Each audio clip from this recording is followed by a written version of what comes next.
Welcome to public TV news. బులెటిన్ల ముందుగా headlines. గిరిజన ఆశ్రమ పాఠశాలను సందర్శించిన స్పెషల్ ఆఫీసర్.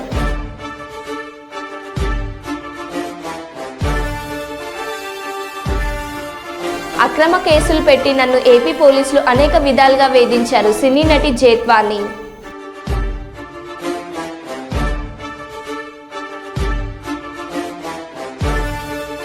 నాటు తుపాకులు తయారు చేస్తున్న 4 వ్యక్తుల ముఠా అరెస్ట్.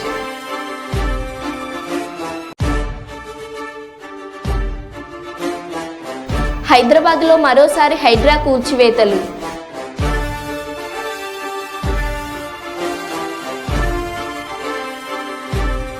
గుడ్లవల్లేరు ఇంజనీరింగ్ కళాశాలలో రహస్య కెమెరా.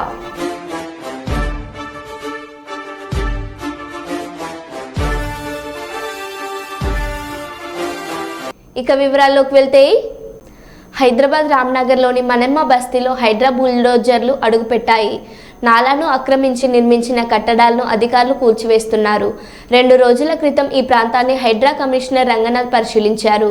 ఆక్రమణలపై నివేదిక సమర్పించాలని జీహెచ్ఎంసీ రెవెన్యూ అధికారులను ఆదేశించారు. అక్రమ కట్టడాలని తేలడంతో ఇవాళ ఉదయం కూల్చివేతలు మొదలయ్యాయి.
అభివృద్ధి వికేంద్రీకరణకు మేము కట్టుబడి ఉన్నాము. విశాఖను ఐటీ క్యాపిటల్గా అభివృద్ధి చేస్తాము. రాష్ట్రంలో కొత్తగా ఏర్పాటైన ప్రజాప్రభుత్వం అభివృద్ధి సంక్షేమం 2 కళ్ళలా భావిస్తూ ముందుకు సాగుతుంది. గత ముఖ్యమంత్రి విశాఖలో తన కోసం విలాసవంతమైన ప్యాలెస్ కట్టుకున్నాడు, కానీ ఒక చదరపు అడుగు కూడా ఐటీ స్పేస్ అభివృద్ధి చేయలేదు. ఐటీ పరిశ్రమలకు వెళ్లే రహదారుల్లో వీధి లైట్లు కూడా ఏర్పాటు చేయలేదు. Excited when my team told me that we are going to win with 91,413 votes thereof. I was really excited. We're creating history. That lasted exactly 3 minutes. Before someone came and told me, boss, Palla is going to beat you. Then comes Beam Lee to beat me. Then I was in the 3rd place across the state. And then of course, I had a challenge with Bharat during campaign that Guntur will compete with Vizag in terms of majority, and Vizag people have spoken. We have lost that race. Our commitment is clear to Visakhapatnam.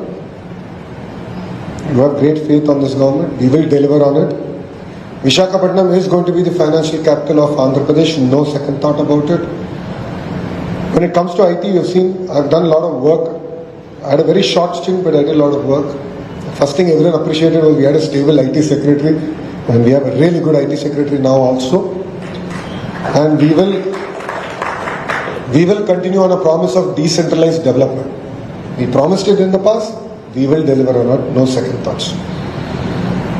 In terms of the way I look at Visakhapatnam, I think we have to rebuild. Because the only thing the previous administration built was a beautiful palace, which I'm yet to see. But no grade A IT space has been created. We were not able to create meaningful jobs. All of you with great hopes have invested in Andhra Pradesh. Your incentives have been delayed for now more than 5 years. Simple things like street lights. I mean, I was shocked when I met few of the representatives from the industry. They said, we've been asking the earlier government, give me street lights. And that was not delivered. I really felt bad. I apologized for it. And I said, we'll deliver on it. Street lights honestly is a very small issue that we should be worried about. But, that's the kind of problems that you are dealing with. And we are here to resolve any problem that you have, small or big. As an IT minister, I believe in the power of ecosystem. That is what Hyderabad is today. That is what Bangalore is today. Hyderabad basically rode the wave of Y2K. I believe now Vizag can do that with the AI and data centers. If all of you recollect, when I was the IT minister, we created a customized policy back then for Adanis to invest close to $15 billion back then. Now it doesn't mean much in terms of data center. Back then it was huge money. People were imagining AI, they didn't experience it. But that was the vision with which we worked. We wanted Visakhapatnam to be the data centers AI hub, not for India but for the world. And you've seen the project also did not move. So they were the first people I called. I said, now let's put timelines for each other, and I'm hoping that we will deliver on some good news soon. Apart from that, we are going. The top 10 IT companies, we are already reaching out. The Honorable Chief Minister already had a series of meetings with all the representatives of CI. Certain commitments were made. They will be officially announced. I think it will be premature for me to talk about it at this juncture. But our agenda is to rebuild that ecosystem. Hydraa పేరుతో లేనిపోని hype సృష్టిస్తున్నారు. Commissioner Ranganath కేవలం హిందువుల నిర్మాణాలనే కూల్చివేస్తున్నారు అని BJP assembly floor leader Aleti Maheshwar Reddy అన్నారు. గారు ఈయన కమిషనరా లేకుంటే రాజకీయ నాయకుడా? నాకు అర్థం కానటువంటి అంశం ఏంటంటే, కేవలం హిందువుల బిల్డింగ్లు కూల్చడానికి మాత్రమే మీరు ఏమన్నా ఎజెండా తీసుకున్నారా? హైడ్రా కమిషనర్ రంగనాథ్ గారి పరిస్థితి చూస్తూ ఉంటే పని తక్కువ, పబ్లిసిటీ ఎక్కువ. రోజు ఇంటర్వ్యూలకు ఇచ్చేటువంటి సమయం ఒక రాజకీయ నాయకుడిని మించి పబ్లిసిటీ హైప్ కోసం పనిచేస్తున్నటువంటి రంగనాథ్ ఐపీఎస్ గారు. జనరల్గా పొలిటీషియన్స్ పబ్లిసిటీ కోసం తాపత్రయపడతారు, కానీ పొలిటీషియన్స్ కన్నా ఎక్కువ పబ్లిసిటీ తాపత్రయం పడేటువంటి రంగనాథ్ గారు అసలు మీరు ఏం కోరుతా ఉన్నారు, మీ ఎజెండా ఏందో ప్రజానీకానికి చెప్పాల్సిన అవసరం ఉన్నది. అక్రమ కేసులు పెట్టి నన్ను ఏపీ పోలీసులు అనేక విధాలుగా వేధించారని ముంబై సినీ నటి జేత్వాని అన్నారు. నన్ను వేధించిన అధికారులకు సంబంధించి అన్ని ఆధారాలు నా దగ్గర ఉన్నాయి. నా దగ్గర ఉన్న ఆధారాలన్నిటినీ ఆంధ్రప్రదేశ్ ప్రభుత్వానికి అందిస్తాను. మరికొద్ది సేపట్లో ఇక్కడి నుండి విజయవాడకు బయలుదేరి వెళ్తున్నాను. నా కుటుంబ సభ్యులను అనేక రకాలుగా ఇబ్బందులకు గురి చేశారు. ఇప్పుడు ఏపీ ప్రభుత్వం నాకు సపోర్ట్ చేస్తుందని భావిస్తున్నాను. సోషల్ మీడియాలో కొందరు నాపై తప్పుడు ప్రచారాలు చేస్తున్నారు. డబ్బుల కోసం మాట్లాడుతున్నారని నా వ్యక్తిత్వాన్ని హననం చేస్తూ మాట్లాడుతున్నారు. నాకు జరిగిన అన్యాయంపై విచారణ జరిపి న్యాయం చేయాల్సిందిగా కోరుతున్నాను. ఏపీ ప్రభుత్వంపై నాకు పూర్తి నమ్మకం ఉంది అన్నారు.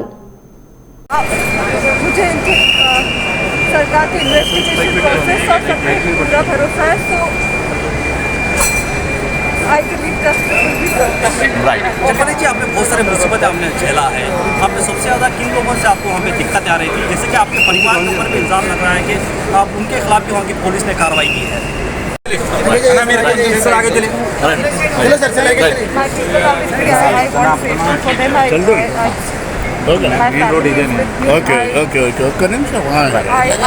trust the government to keep them very, very safe and no harm is ever done to them. I trust the government on that.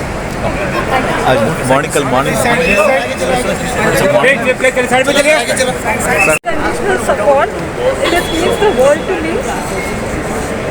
All I want to say right now is so many powerful men have abused their position, power, authority, legal prowess, contacts, with the sole motive of benefiting monetarily from unlawfully and wrongfully character assassinating me. You know, I have full faith in God and the government of Andhra Pradesh and the government of India at large that they will not let innocents suffer like this.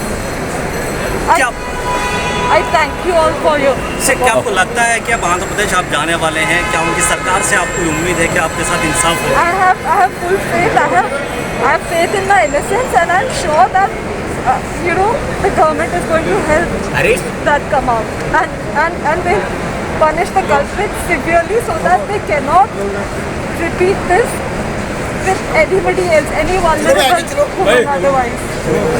नहीं, आपके अफसरों ने, बहुत सारे अफसरों ने अपना नाम लिया है और उसमें आपने दोस्ती जैसी की थी, किस तरह से आपको हटा देते? देखिए आंध्र प्रदेश की सरकार कह रही है कि हम आपके साथ हैं, ये सरकार का कहना है। వన మహోత్సవంలో ప్రతి ఒక్కరూ పాల్గొనాలి. డిప్యూటీ సీఎం పవన్ పిలుపు.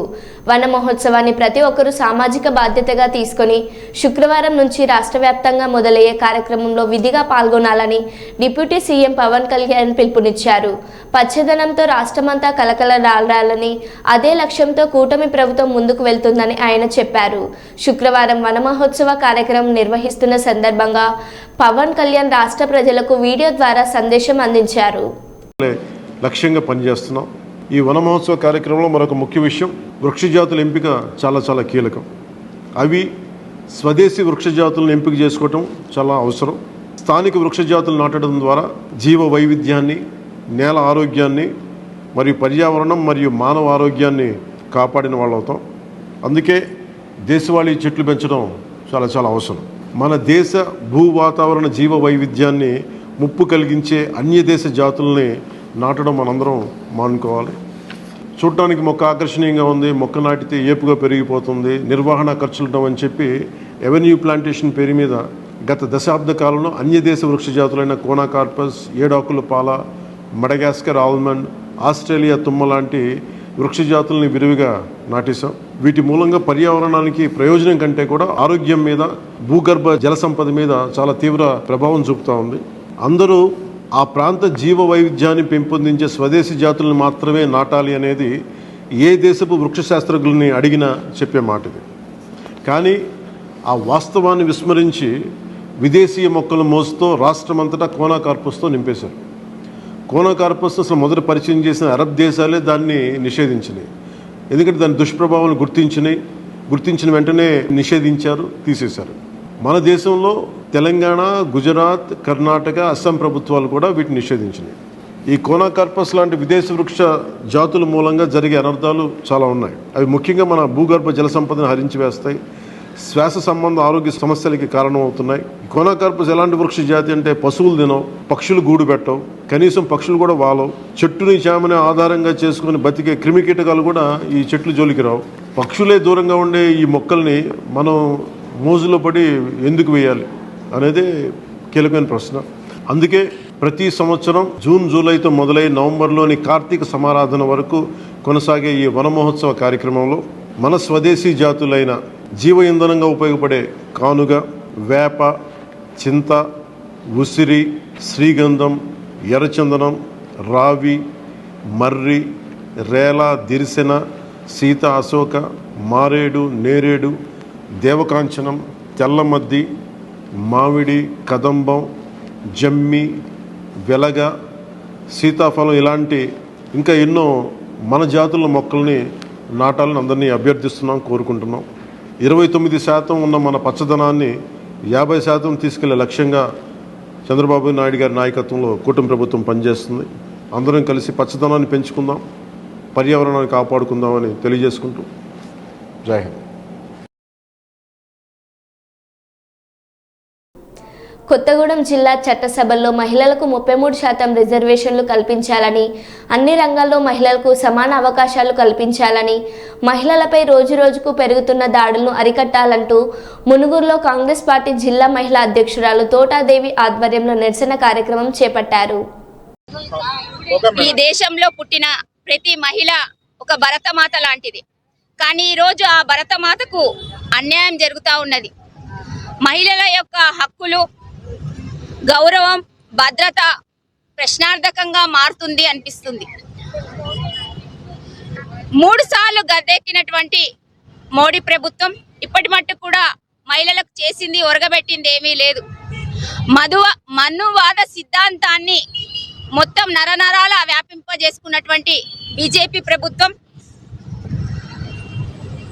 మహిళల పట్ల కళ్ళ ముందే అన్యాయాలు జరుగుతూ ఉన్నా, దాడులు జరుగుతూ ఉన్నా నోరు మెదపడినటువంటి పరిస్థితి. మరి చట్టసభలో 33% రిజర్వేషన్ అమలు చేస్తామని ఎన్నికల ముందు చెప్పి మరి అది అమల్లోకి ఎందుకు తీసుకురాలేదు? ఇంకా 33% రిజర్వేషన్ అనేది ఒక చట్టసభలోనే కాదు, మహిళా కాంగ్రెస్ కోరుకుంటుంది అన్ని రంగాల్లో 33% రిజర్వేషన్ మహిళలకు కల్పించాలి అని. అదేవిధంగా మహిళా కాంగ్రెస్ ఇంకొక డిమాండ్ చేస్తూ ఉన్నది, మహిళా రిజర్వేషన్లో ఓబీసీని చేర్చాలి అని. పెరుగుతున్నటువంటి ధరలకు అనుకూలంగా ఈరోజు మహిళ యొక్క కుటుంబం ఆర్థిక పరిస్థితి అసలు బాగలేనటువంటి పరిస్థితి. ఆర్థిక అసమానతలతోని మహిళ కొట్టుమిట్టాడుతూ ఉన్నది. మరి ఆమెకు చేయూతనియ్యాలని ఆ రోజు రాహుల్ గాంధీ గారు అనుకున్నారు. కానీ మా ప్రభుత్వం అధికారంలోకి రాలేదు. కానీ మీరు మహిళలను అడ్డం పెట్టుకొని అధికారంలోకి వచ్చినటువంటి బీజేపీ ప్రభుత్వం మరి మహిళల కోసం మీరైనా ఆర్థికంగా వాళ్లకు చేయూతనివ్వాలి, సంవత్సరానికి 1,00,000 రూపాయలైనా వాళ్ళ అకౌంట్లో వెయ్యాలి అనేది మహిళా కాంగ్రెస్ గా మేము డిమాండ్ చేస్తా ఉన్నాం. మా భద్రత విషయంలో తప్పకుండా శ్రీవారి లడ్డూ ప్రసాదం విక్రయ విధానంపై కొన్ని సోషల్ మీడియా ఛానళ్లు దుష్ప్రచారం చేస్తున్నాయని తితిదే అదనపు ఈవో వెంకయ్య చౌదరి అన్నారు. అపోహలు, అవాస్తవాలు నమ్మవద్దని భక్తులకు విజ్ఞప్తి చేశారు. లడ్డు విక్రయ విధానంలో ఎలాంటి మార్పు లేదని స్పష్టం చేశారు. లడ్డు ప్రసాదం బ్లాక్ మార్కెట్ దళారులను అరికట్టేందుకు చిన్న మార్పులు చేసినట్టు చెప్పారు. దర్శనం టికెట్లు, టోకెన్లు లేని భక్తులకు ఆధార్ కార్డు నమోదుతో 2 లడ్డులు విక్రయిస్తామని తెలిపారు. దర్శన టికెట్, టోకెన్ కలిగిన భక్తులకు ఉచితంగా 1 లడ్డుతో పాటు 4 నుంచి 6 లడ్డులు విక్రయిస్తున్నామని వెల్లడించారు. సామాన్య భక్తులకు మేలు చేసే విధంగా లడ్డు విక్రయ విధానం కొనసాగుతుందన్నారు. లడ్లకు సంబంధించి మేము చేసిన కొద్ది పరిశోధనలో కానీ మా దృష్టికి వచ్చిన విషయాలన్నింటినీ కూడా పరిగణలో తీసుకొని ఒక చిన్న మార్పు చేయడం జరిగింది. దాని ప్రకారం చాలామంది దర్శనం లేకుండా కేవలం లడ్లు మాత్రమే కొనుక్కొని మధ్యవర్తులుగా, దళారులుగా మార్కెట్లో సేల్ చేయడం జరుగుతుంది. దానివల్ల బ్లాక్ మార్కెట్ డెవలప్ అయ్యడం ఈ మధ్యకాలంలో జరిగింది. మేము ఈరోజు విజిట్ చేసినప్పుడే మేము మెట్లెక్కుతుంటేనే ఒక వ్యక్తి 3 బ్యాగుల్లో తీసుకెళ్తాడు. అసలుకే వడలు చాలా తక్కువగా ఉంటే దర్శనం చేసుకున్నాడంటే దర్శనం చేసుకోలేదు ఆమె. సో ఇవన్నిటిని మేము ఆల్రెడీ ఈరోజు చూడంగా మాకు దృష్టికి వచ్చింది. ఆల్రెడీ మా దృష్టికి చాలాసార్లు ఇది వచ్చింది. వచ్చిన తర్వాత అన్ని విషయాలను పరిగణలో తీసుకొని దర్శనం లేని వాళ్ళకి దర్శనం చేసుకోకుండా కేవలం లడ్లు మాత్రమే కొనుక్కొని మార్కెట్లో విక్రయించే వాళ్ళకి మాత్రం ఆధార్ తీసుకొని 2 లడ్లు మాత్రం విక్రయించడం జరుగుతుంది. దీంట్లో సామాన్య భక్తులకి వాళ్ళ యొక్క బెనిఫిట్ కోసమే ఈ చర్యలు తీసుకోవడం జరిగింది. సామాన్య భక్తులు దీనివల్ల సామాన్య భక్తులు దర్శనం చేసుకున్న వాళ్ళకి లడ్లు ఎక్కువ ఇవ్వటం ఏర్పాటు చేయడం జరుగుతుంది. సో బ్లాక్ మార్కెట్ను అరికట్టడం ఇది ఒక ఉద్దేశం. కేవలం లడ్లు కొనుక్కొని లడ్లు కోసమే వచ్చి లడ్లు మాత్రమే తీసుకెళ్లే వాళ్ళకి మాత్రము ఇది ఒక స్టింజెంట్ మెజర్ అని చెప్పొచ్చు.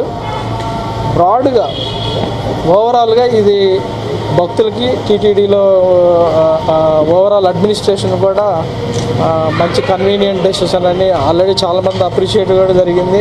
కొన్ని ఛానల్లో అలా చేశారు, ఇంకొక ఛానల్లో వేరే రకం చెప్పారు. బట్ పాలసీలు ఎక్కడ ఏం చేంజ్ చేయాలి, పాలసీ అలానే ఉంది. కేవలం దర్శనం లేని వాళ్ళు మాత్రమే ఒక ఆధార్ను తీసుకొని 2 లడ్లు ఇవ్వడం జరుగుతుంది. ఇది ఒక్కటే చేంజ్. మీరు అందరూ సహకరించాలి. ఫ్యాక్ట్లు మాత్రం, నిజాలు మాత్రమే మీరు కొంచెం ప్రచారం చేస్తే అందరికి కూడా ఉపయోగకరంగా ఉంటుందని ఆశిస్తున్నాము. అందరికీ నమస్కారం. తెలుగు వాడుక భాష ఉద్యమ పితామహుడు గ్రాంధిక భాషలో ఉన్న తెలుగు వచనాన్ని ప్రజల వాడుక భాషల్లోకి తీసుకువచ్చి అందరికీ అందుబాటులోకి తెచ్చిన వ్యక్తి గిడుగు వెంకటరమణ మూర్తి పంతులు గారిని జిల్లా కలెక్టర్ పి ప్రశాంతి పేర్కొన్నారు. గురువారం ఉదయం కలెక్టరేట్లో గిడుగు రామ్మూర్తి పంతులు 162వ జన్మదినాన్ని పురస్కరించుకొని ఆయన చిత్రపటానికి పూలమాలలు వేసి ఘనంగా నివాళులర్పించడం జరిగింది. ఈ సందర్భంగా కలెక్టర్ పి ప్రశాంతి మాట్లాడుతూ తెలుగు భాషా పండితుడు శ్రీ గడుగు రామ్మూర్తి ఒక విశిష్టమైన స్థానం కలిగి ఉందని అన్నారు.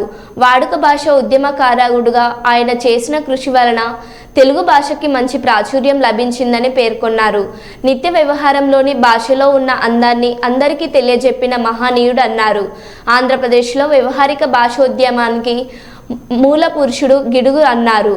బహుభాష శాస్త్రవేత్త, చరిత్రకారుడు, సంఘ సంస్కర్త, హేతువాది, శిష్టజన వ్యవహారిక భాషను గ్రంథక రచనకు స్వీకరింపజేయడానికి చిత్తశుద్ధితో కృషి చేసిన వ్యక్తి గిడుగు రామ్మూర్తి పంతులు అని పేర్కొన్నారు.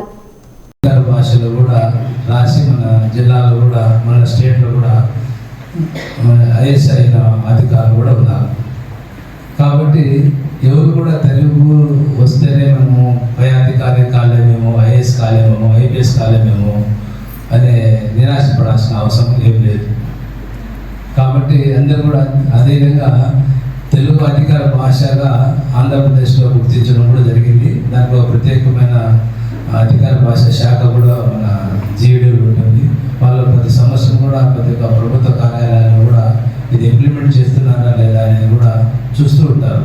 అదేవిధంగా హైకోర్టులో కూడా 1-2 ఆర్డర్స్ కూడా ఉత్తర్వులు కూడా రావడం కూడా జరిగింది.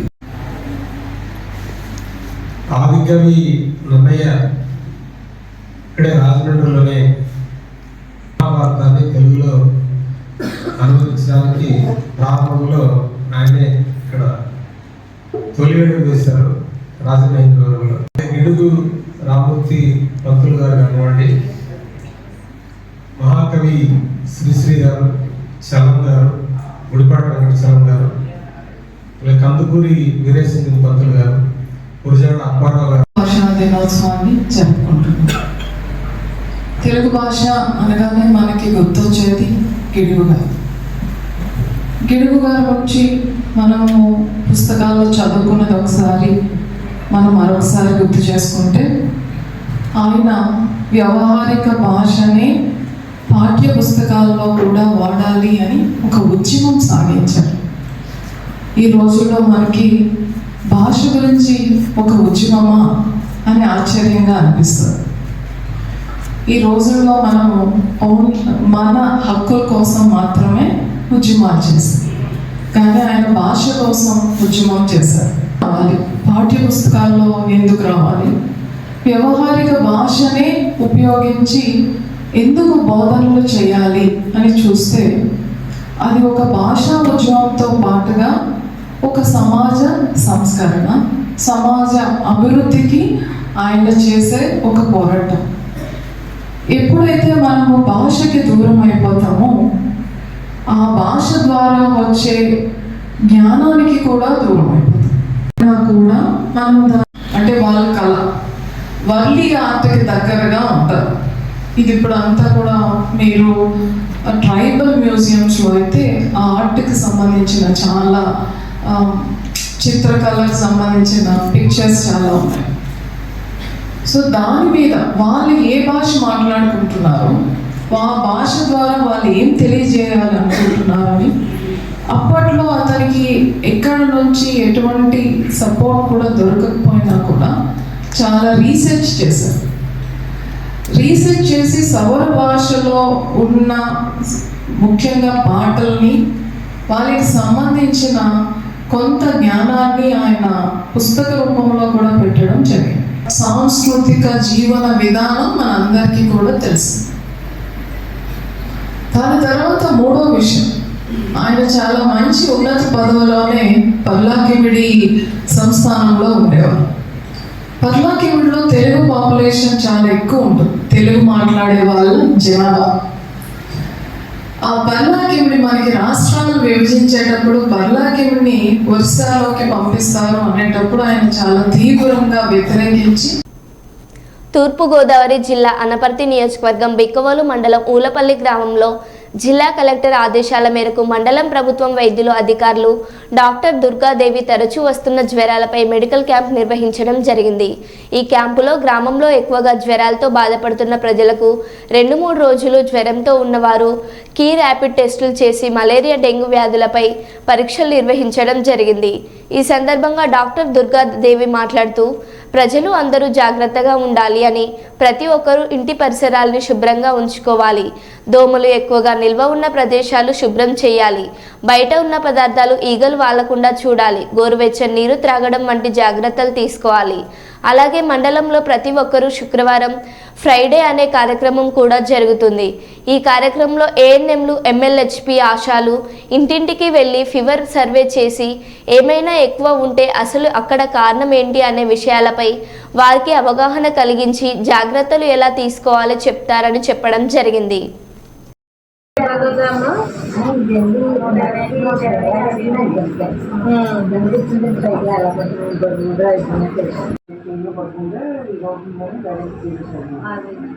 దానికోసమని ఎవరికైనా ఒక 2-3 డేస్ లేకపోతే ఖచ్చితంగా మన పిహెచ్లో అయితే ఇంకా సిబిపి మన కౌంట్ ఎంత ఉంది